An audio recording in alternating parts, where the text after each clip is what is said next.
Hi there, this is John Frenay, and welcome to an Encore presentation of our Legacy Business Spotlight. These are best done in person, and with the current state of emergency restrictions, that's just not possible. So we will be re-releasing our past episodes every Saturday at noon until this pandemic is in our collective rearview mirror. Until then, enjoy this Encore presentation of our Legacy Business Spotlight.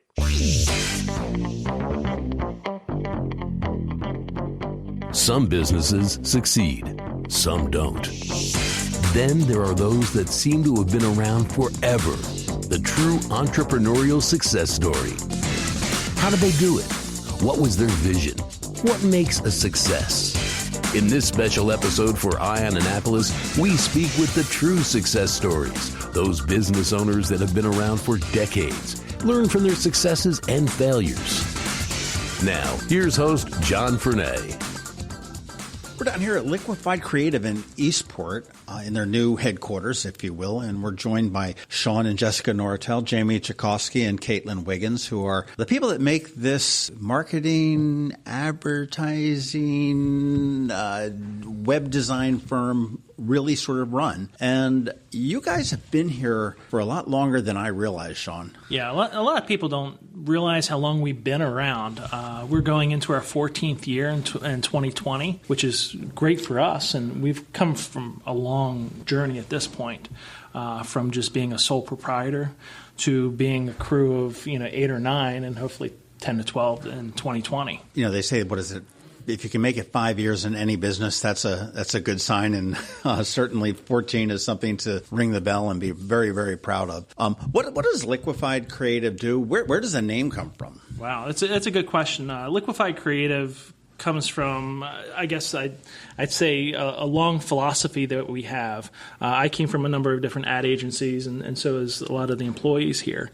And one of the concerns that I had when I was working with an ad agency was, obviously, a lot of things weren't cohesive across all the mediums. So that's really where the name Liquified comes from, where we make sure that the branding and the messaging and the image and the look and feel of everything that we do is cohesive, whether it's going through web design, whether it's going through broadcast media, TV, even down to print. That's one of the real basis of what Liquified is it's the concept of water. Everything's consistent and part of, that's the basis of what we do. I have to laugh. We're here in 2020, and you reference and even print. Like that's such. Believe it or not, that's yes. That's such some kind of a foreign concept. You've got people going, print. What the heck is that? Which is so funny to see how everything has evolved over the years as far as in the advertising and marketing world. I mean, it used to be all print. Yes. Throw in then TV jumped in there and radio and whatnot. And it's sort of switching around. I mean, it's video is huge. Online, digital has got to be the king, I guess, at this point for advertising, isn't it? Yeah, online, digital, and streaming is really becoming king right now in the marketing industry. Your return on investment, being able to see where your money's going and what's most effective. So that's really become. Well, that's one of the things that's, like you said, is really beautiful on digital is that you can actually measure it a lot easier than. I can tell you I printed 1,000 papers. Mm-hmm. Beyond that, I don't know a whole lot. Right.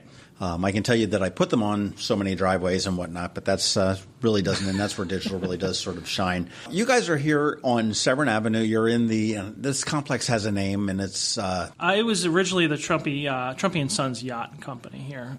This is Severn Avenue. It's Was this whole complex the whole Trumpy complex? The whole complex here was Trumpy and Sons. The complex that we actually reside in is the old metalworking shop that Trumpy and Sons had, where they actually fabricated and designed the different mechanical parts for all the yachts and also for the military boats.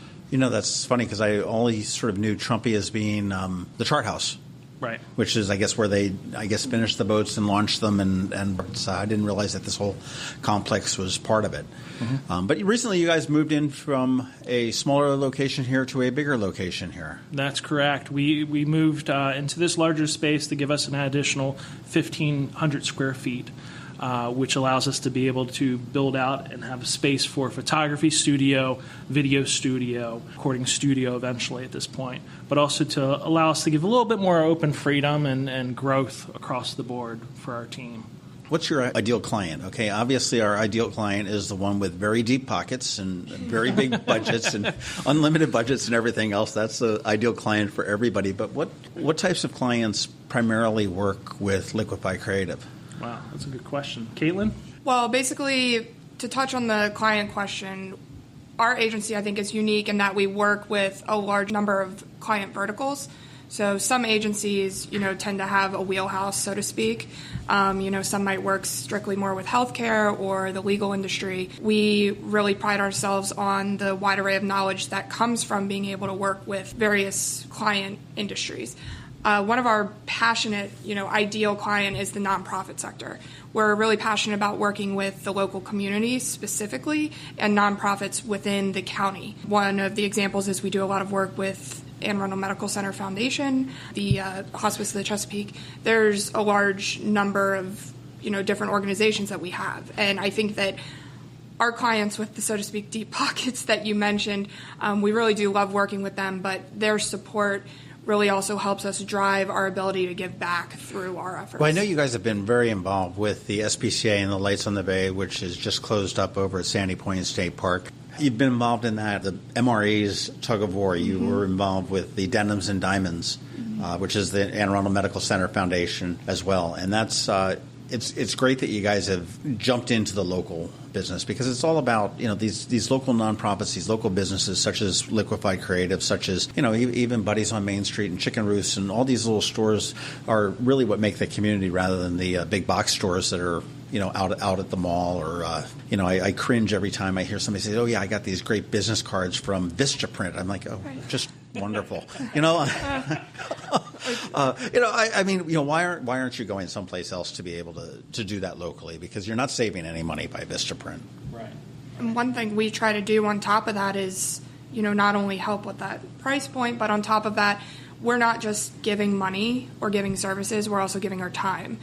For example, for the SPCA, for Lights on the Bay, there's a fun run 5K that's associated through it that raises money. And Jessica actually took the initiative to, on her personal time, basically plan and organize majority of that event. She could probably speak a little bit more to that, but it's an example like that we're, we really try to be on the ground participating in these things, not just writing a check. How many hours, I'll say volunteer hours or type things, do you have any idea how many Liquified puts in a year? I don't know. To various things? I know there are some people that will... That's a good question, because it varies based on the nonprofit and the engagement level. It's close to 5,000 plus hours that we actually give to these nonprofits. That's crazy. We're associated with, and like I said, it's the larger companies that allow us to have that diversity. It's the opportunity that's given to us by our community to allow us to be in business here, and it's a philosophy of myself, John Corso, who's another partner, and also Jessica, who's a partner of the business, is to really be able to give back to that nonprofit community, to make sure they're strengthening. And it's great to see the economy grow. I mean, Eastport alone, we're seeing down the street, you've got a brewery that's coming in here. Right. It's great to see that the economy is and the dynamic of the community is changing. And we would only hope that those businesses would also kind of take the same philosophy that we have and also participate, put themselves on the line for these nonprofits. Without any question. Certainly. Well, I'll tell you, Jessica, you organized the run at the Lights on the Bay? Yeah, I was one of the co-directors. Are you a runner? Yes. I'm actually training for my first marathon this year. Congratulations. Thank you. Do you have a Ironman on your radar? My friend at Five Peaks would want me to say yes, but I'm going to say no at this point. We'll have to see what the future holds, yeah. I've got a friend that just did the one on the Eastern Shore a couple months ago, and she was just absolutely thrilled that she did it. I had another friend that did one down in Cozumel several years ago, and I can't think of anything more miserable than doing that personally myself. Yeah. What is your role at Liquified? I am the resident bean counter. I'm the CFO for the company, so I handle most of the financial dealings, the accounting, the accounts receivable, accounts payable, making sure the lights stay on and the people get paid. So you keep it running here? Yeah. Don't let her lie. She's the backbone. Well, I find in any type of a creative endeavor, I mean, you've got to have. I mean, we can see this here in the city of Annapolis. Okay, our own mayor is very creative, and he's like, let's do these things. And I mean, and you know, Shawn, you are, and you know, Caitlin and Jamie, you guys are all the creative types, and you do need to have somebody. And I've asked the mayor who it was. I haven't been able to identify who it is, but you need somebody to sit there and go, "What the hell are you thinking?" And that would probably be your role. Yeah, that's my role. Yeah, I take it very seriously. No, because they are very, very creative people, sometimes to a fault, and I have to be the voice of realism to say, okay, guys, we need to bring it back down a little bit. But it's a challenge, but it's a worthy challenge to have. It's a good problem. You know, with giving you guys the creative freedom to run, I mean, that's where the magic really kind of happens, I would imagine. It does. Whether it always comes to fruition is a different story. And it's amazing the different diversity we have amongst our team, what we like to call them our crew, because there are people who are extremely detailed and organized, and there are those creatives where we're so absent-minded, we come up with crazy ideas, and those are the people who ground us and kind of reel us back in and say, this is possible, this isn't possible. But it's great to have that whole entire spectrum of crew members here. Well, now you two share a name. You guys are husband and wife? Yep. Yes. How's working together? Living the dream.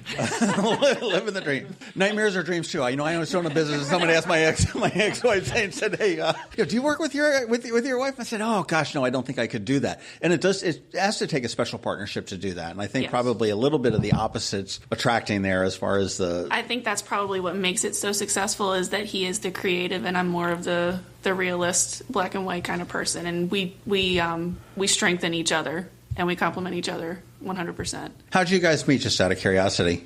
Wow, that was back in high school. We knew each other for a while. Oh, wow. But yes, back in high school. Yeah, we met through a theater program in high school. Okay. Mm-hmm. And you guys are originally from around here, right? Yep. Born and raised in Arundel County. Yes. Old Mill graduates. Old Mill graduates, both of us.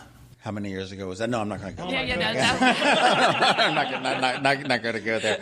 And down over at the other end of the table, we've got Jamie Czajkowski, who has been with Liquified for, how long have you been around? I just celebrated my 5th year with Liquified. Congratulations. Thank you very much. And your role? I'm the marketing manager here, so anything from new client acquisition to bringing them on board, setting up their schedule for new projects, whether they be print, digital, website, branding, anything. I'm the main point of contact for new clients that are coming on board. So are you out beating the bushes looking for new clients too? Is that part of your? We are not in that situation currently. Fortunately, we are more in terms of responding to people as they come in. We've got a very steady funnel of new clients that come to us directly through our marketing efforts, and we basically get back with them, meet with them, and discuss their needs, and then prepare a proposal for them. Do you have clients that are not good fits? Yes. We've come across them, whether it be... Or I'll say potential clients, I guess. Yeah. We've got people that we clash for one reason or another. You mentioned deep pockets, so budgets may always be a concern. It also might be personality or even ideal conflicts that we just don't agree with the business that they're in or the business they've been in. You know, I think it's interesting. Annapolis and Anne Arundel County in general is just a very small community, relatively speaking. I mean, you can go anywhere in the county and you probably know somebody or, through, 2 degrees of Kevin Bacon or whatever it may be. But and you're right. I mean, there are people, I know with Ion Annapolis, there are people that we can't, I don't say we can't work with, but I just know it just won't work out. I mean, you want to work with people that are fun to work with, the people that work with you. I tend to believe a little bit more on a handshake deal as opposed to contracts. And obviously it's different from business to business. But you guys have really sort of ingrained yourself into the local community. I mean, I sit there and I look at your client rosters and it's really, really quite impressive that you've done it, and it's just, they're back and back again. You work with Fish for a Cure, which now was their own, and now they're part of the Anne Arundel County Medical Center Foundation, aren't they? That's correct, yes. Fish for a Cure is a fundraising arm for cancer research locally. Mm-hmm. That's correct. And it helps, for example, this year it funded a lot of what the nurse navigators were doing for Anne Arundel Medical Center, which is fantastic because, if you really think about it at the end of the day, the nurse navigators are assigned when someone comes in who who is going through a traumatic period of their life. They realize they have cancer, they need treatment. And we don't think about it on a normal level, but the impact that has financially, paying those bills, making those doctor's appointments, having the support programs that are in place. There's a number of organizations that they even work with to make recommendations so that you can go and get, whether it's massage or specific yoga, whatever it may be. But these nurse navigators, they're assigned to you for the entire treatment that you go through, when you go through chemo. It's just little programs like that we don't really think about, that the foundation has established and built. And that's what, I always say, we live in the greatest county in the state. And in some cases, in the country, as far as I'm concerned, when we have programs like that to be able to support our residents. There really are, and I've come from outside of Philadelphia, and I know people down here love to squawk about traffic and taxes and this and that and everything else, and it's sort of necessary evils to a degree. But we really do. I mean, we've got the bay that's right here, literally on our back door. Right. We've got infrastructure is very solid. It's in good shape. We've got wonderful world-class hospitals. Mm-hmm. The education system here? Even the hospitals that are not, we'll say, world-class, that are in our immediate area. I mean, we've got, just go a little bit on the other side of the border to Baltimore, into Washington, and you're set. Right. We are a very, very unique place, and a very, very lucky to live here. And I know it always sort of makes me sad when I talked with the Annapolis Maritime Museum, and I've talked to Debbie Goslin at Watermark, and she said that it's amazing that sometimes they'll bring kids from Annapolis that have never seen the harbor. Exactly. That have never been out. And I'm like, oh my gosh, we can, anywhere within the city, water is walkable. And it's accessible. And it's just, it's crazy. And I think it's, I think you're absolutely right. We live in a very spectacular place, and it's probably a great place to do business. You guys have talked about your building out, going to be building a video studio and, some different things here. What is the future looking for? I mean, okay, obviously your future probably just is in the past because you just moved into this giant new beautiful section. So it's, I know, but what's the future look like for Liquified? That's a good question. We really kind of rest that in the hands of the accounts that we work with and the community and also the nonprofits that we work with. It's only up from here. Okay. That's the way I look at it. We have a philosophy at the office, and I always say it's shared by the management, it's shared by the crew here, is that our job is to move forward. There is no looking back. It's always moving forward, and you do whatever it takes to move forward.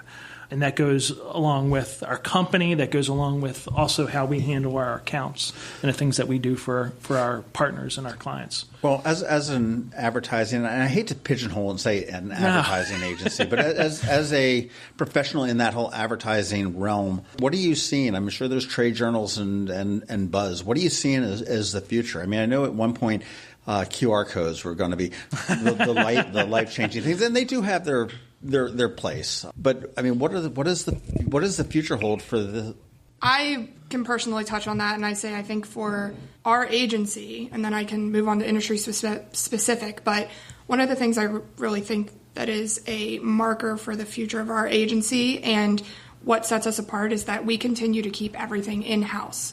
There are a lot of agencies out there that outsource some of their creative or digital, like you mentioned, advertising, media buys. We keep everything in-house because we like to have control over the entire process and give people's brands and companies and campaigns, the attention that they deserve and the cohesiveness. I think the future of the industry, so to speak, is finding those agencies that continue to keep all of this in-house while at the same time accepting the move towards digital and not staying in the print realm. I mean, you talk to people that aren't in the industry and say things like, "Oh, I've seen Mad Men.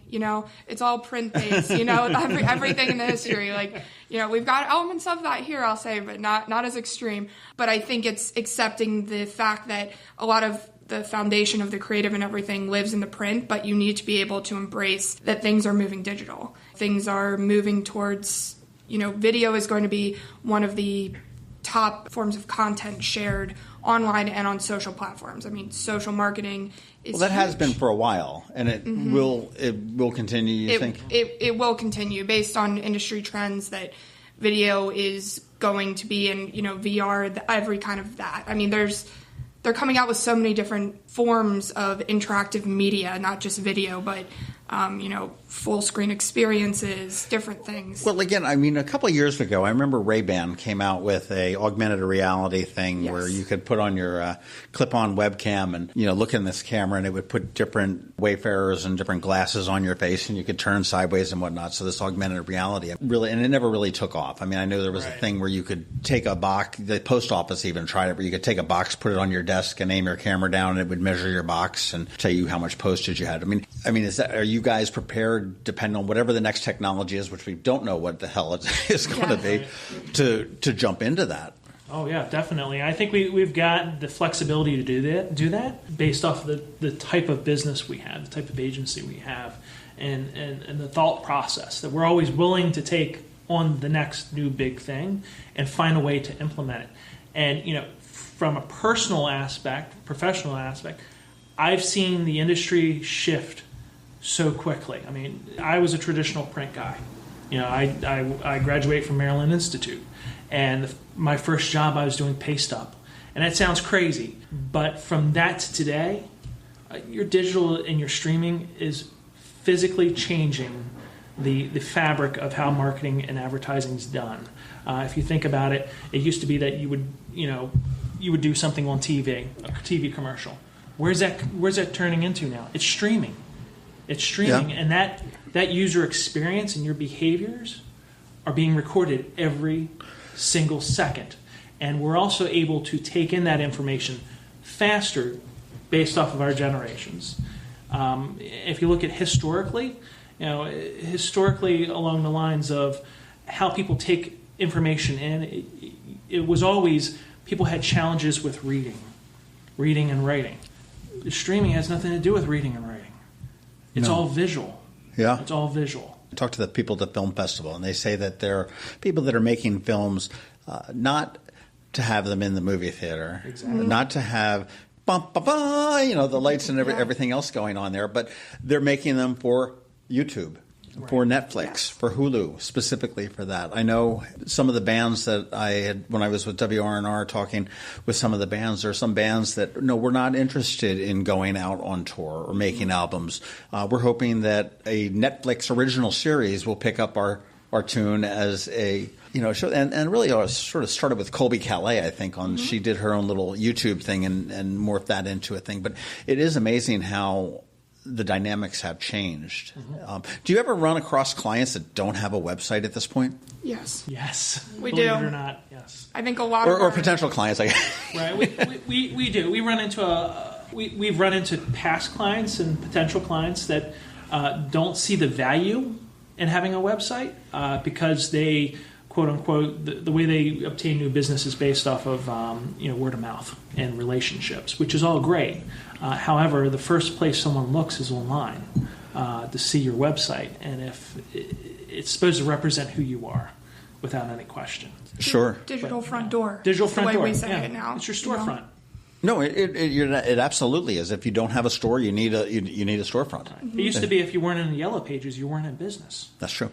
And if your name didn't start with like 4 A's. 4 A's, AAA, automotive. you weren't going anywhere, buddy. Exactly. But it's what's the next greatest technology that's coming out? Do you guys have any thoughts as to what the buzz is? Augmented reality still and VR. I mean, you even look at one of the things like they're doing specifically to reach, Gen Z. That's a big place to find them. I mean, you look at all these social platforms that are really implementing the augmented reality. I mean, Facebook has it, Instagram has it, Snapchat specifically. I mean, now you look at this other platform, TikTok, that has all these kids on it that I can't say I'd know if I wasn't in this industry. But it's interesting to see by going on there, and it's our job to educate ourselves on this, see the trending stuff that this augmented reality and VR is even being applied in the advertising sense. I mean, you go on Snapchat and you see some company is doing a campaign for, let's say, makeup, and they've got an augmented reality feature that applies the makeup to your face, or a movie coming out does the same thing. I think that the whole experience marketing is a way we like to phrase it, is going to be a really big thing, because people like to have value on screen and off screen. So augmented reality, I mean, the irritating dog noses and the bunny ears that you see on Snapchat and all that stuff, is that a real sort of a rudimentary form of augmented reality? Yes. Okay. And just the ability to interact with an app more than typing or uploading a video. I've got a friend that lives in Edgewater that has he and his wife have the VR glasses and the hand things, and we went over one time just to sort of play, and it was absolutely amazing. I'm sitting there on the couch on the roller coaster, and I'm like holding on for dear life because it's crazy. And this used to be the realm of the Imagineers at Disney. Yes. Now it's not so much. It's the realm of Liquified Creative. It's the realm of the people at Snapchat and whatnot, which is really kind of crazy. What's the difference between augmented reality and virtual reality? Virtual reality is more of what you mentioned with the headset, or I know Jamie knows a lot about this too, or a little bit, but it's more of you're immersing yourself into an environment that you're surrounding yourself with. Augmented reality is changing something that you see in front of you. Okay. So it's changing what's on your face, or your clothes, or placing, with Snapchat you reverse the camera, placing a little avatar or in front of you. It's augmenting the reality that you're in, whereas the virtual reality is a different reality that you're immersing yourself into. Mm-hmm. It's unbelievable what we're able to do, and that really sort of dives into the whole digital aspect of that, because you can turn around and you can target, exactly who the client is. Mm-hmm. I feel like it creates a lot more of a relevant user experience. Absolutely. Yeah, you hear a lot of people express the same sentiment that you just did, about even that Netflix documentary. I was talking with somebody the other day about the data breach and people being sensitive to the fact that their data is being used in a certain way. And I think it's our responsibility in an ethical way to take people's data and use it in the proper way and not to abuse the privilege that comes with that. But I think the way that I tell people to look at it sometimes is that our job is to reach you with relevant content that's relevant to your interest in your life, not to abuse your data that's being collected. So wouldn't you rather, people say, oh, I was just talking about a trip to Switzerland and then I went on Instagram and I'm seeing all these ads for it, and now this is probably going to happen to me after this interview. But wouldn't you rather... I'm collecting it. Right, exactly. Wouldn't you rather see content and advertisements directly linked to what you're expressing interest in rather than getting something that's completely irrelevant to you? Oh, without a doubt. Nobody wants to be sold to. Nobody wants something shoved down their throat. And if you can identify something that is of relative interest and bring them in, that's it. In an ideal world, we joke about print being out. I still love the newspaper. I still love the magazines. I like the feel in my hands on a Sunday morning and whatnot there. But, an ideal one would be one that has advertising, because we know obviously everybody is. But it would be, I don't care about the fake boobs. I don't care about the teeth whitening or something like this. But, let's talk about travel. Let's talk about something like that and have the ads. I think that's probably somewhere where we're probably close to being able to do combine digital to print. Say, okay, well, fine. These are John's interests, so we're going to turn around and we're going to ship him What's Up magazine, but we're going to print out a copy. And there's going to be some technology that, as opposed to running the same copy for however many they print, it's going to be one for Shawn, there's going to be one for Jessica, and there's going to be one, and it's sort of like the Sports Illustrated with the 9 different covers for the women's soccer. Mm-hmm.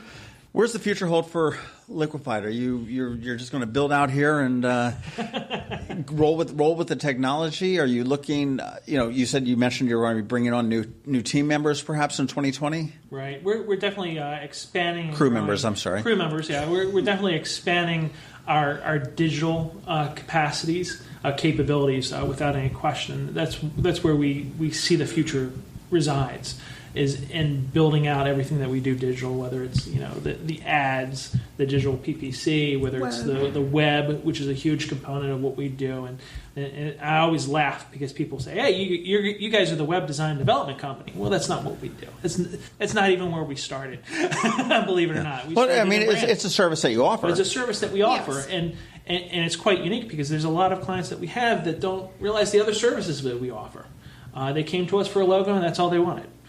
They didn't realize we did web. We didn't realize that all the tools, all the things that we offer are tools that equal up to the marketing aspect of it. All right, well then here's a question for you. I have just walked in your front door. I was coming down 2nd Street, and I said, oh, there's like Liquified Creative. They seem like they've got some creativity behind them because it says so on their flag in front of the door.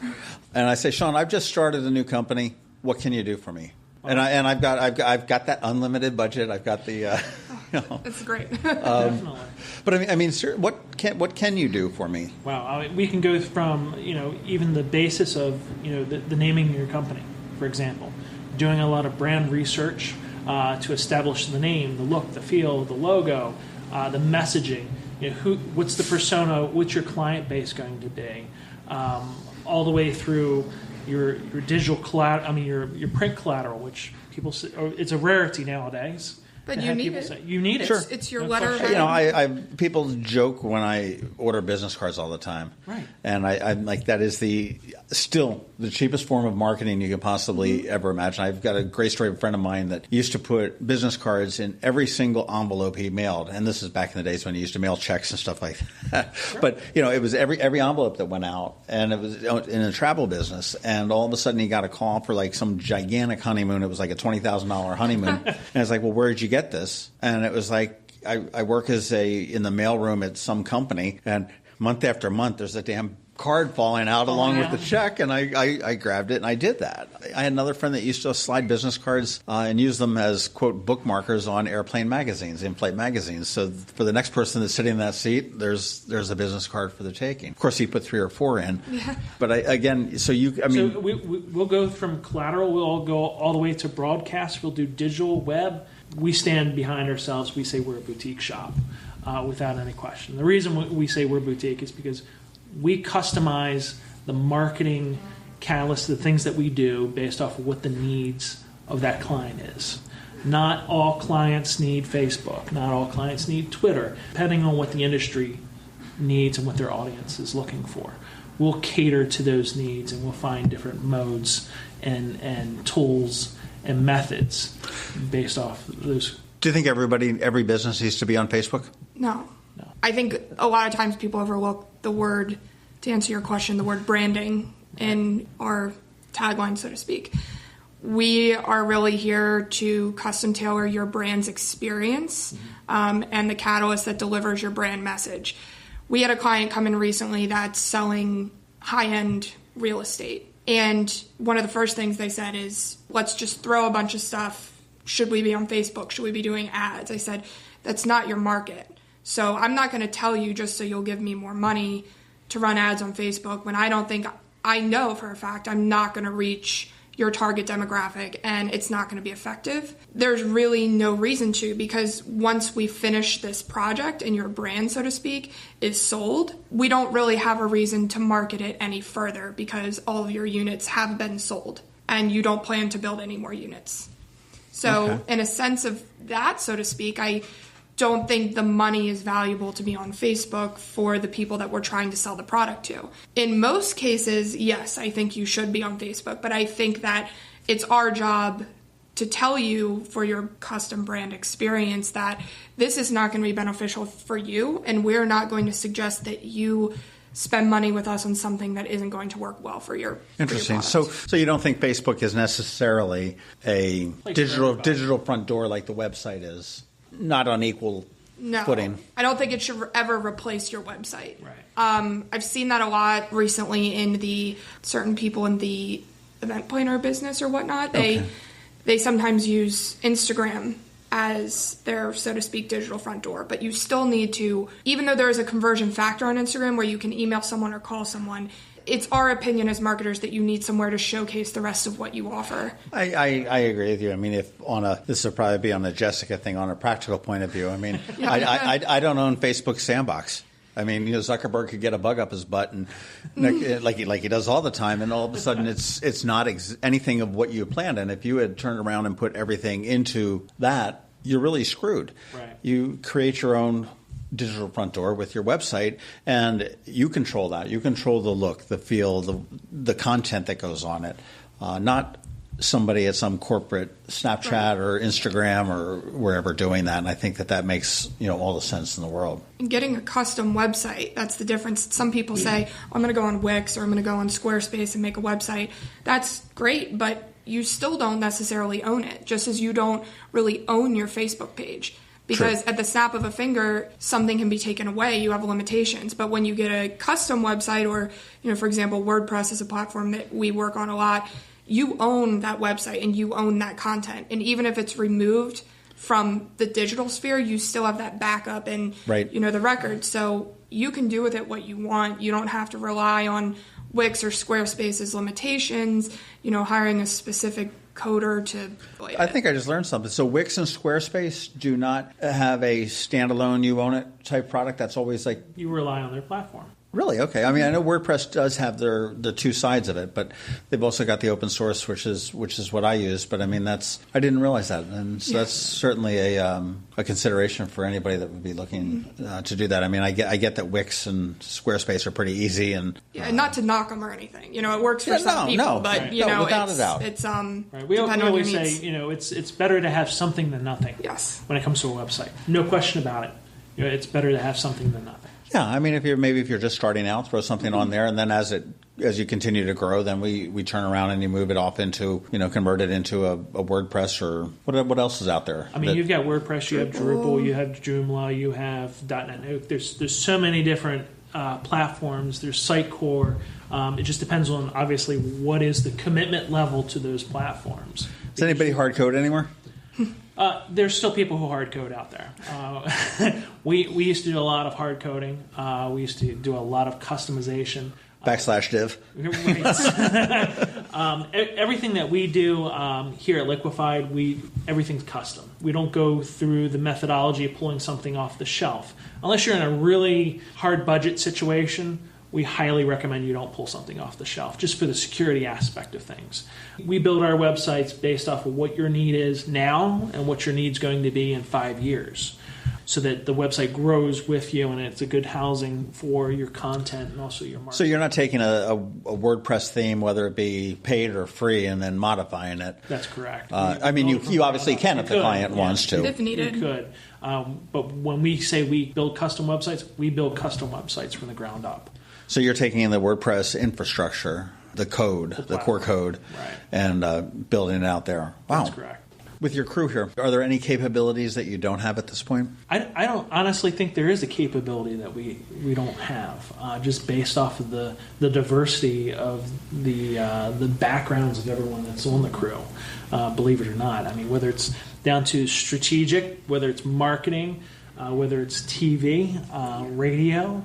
Yeah, I've seen all your creative that's around it. I mean, and it's obvious that there's an incredible pool of talent that sits in 222 Severn? 222 Severn. 222 Severn. And, you look at the lights on the bay. I've referred to that a couple times, but that was a great program with the dogs and the glasses and antlers and everything else was fantastic. But, I mean, you guys will do it all from photography to the video to drones to pretty much. Photography, video, illustration, all the way from the ground up. But we do scripting, we do storyboarding, we do everything that a traditional ad agency offers. We always like to have that diversity. We don't like being bored. Yes. We definitely are never bored in this office. I was going to say, it seems like you're constantly on the move. And, congratulations on coming up on 15 years, which is exciting. I'm looking forward to hearing what's in the future. I'm looking forward to hearing about Jessica's marathon. When is that going to be? October. Yeah. Where's the marathon? I'm going to be part of the Baltimore Run Fest. Okay. So it's the one in Baltimore, but also my first half marathon will be March on the B&A bike trail. What's your biggest distance so far? My biggest distance is the A10. I've done that twice. Okay. So I've never gone further than 10 miles. This will be a challenge. I still think that's crazy. Shawn Noratel, Jessica Noratel, Jamie Czajkowski, Caitlin Wiggins, thank you very much. Liquified Creative. Best way to get in touch with you, liquifiedcreative.com? That is the best way. That would be the front door to your agency, wouldn't it? Digital front door. Stomp in. Our door's always unlocked. And there is a lot of parking here. You just sort of snake around. If you go through the little tunnel by the back door of the chart house, or in the front side of the chart house, there's a big parking lot there. The front door is actually on Severn Avenue. It's a wonderful old building. I saw that you had the Trumpy sign that was that you're able to get out of there. And I congratulate you on so many years of success. Wish you many, many more. And thanks for taking the time this morning. Great. Thank you, John. Thanks for listening to this special podcast for Ion Annapolis. Please be sure to visit ionannapolis.net for all your local news, events, and opinions. And in case you haven't already, please subscribe to the Ion Annapolis Daily News Brief, where we bring you your local news direct to your phone or tablet every Monday through Friday at 7 a.m. Subscribe on iTunes or Google Play.